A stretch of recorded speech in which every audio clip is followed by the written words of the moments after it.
ولقد بان للجميع أن الدعوة السلفية هي المخرج والأمان، وهي دين الله، ليست جماعة العالم الفلاني. كذب كذب.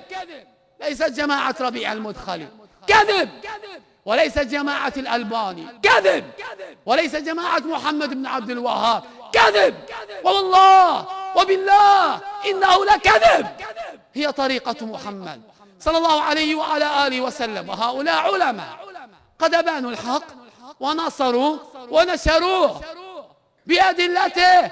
فارجعوا إلى كتبهم، ارجعوا إلى كتبهم ونتاجهم العلمي الذي ملأ الدنيا.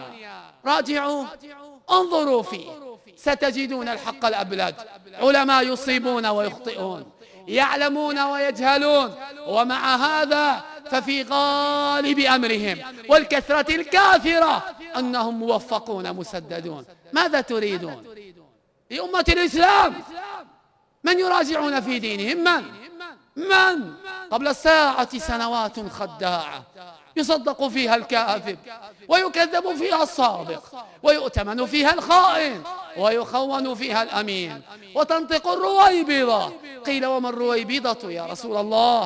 قال السفيه يتكلم في أمر العامة، وفي لفظ الرجل التافه يتكلم في أمر العامة. انظروا حواليكم، كم من تافه، كم من سفيه يتكلم على علماء الإسلام.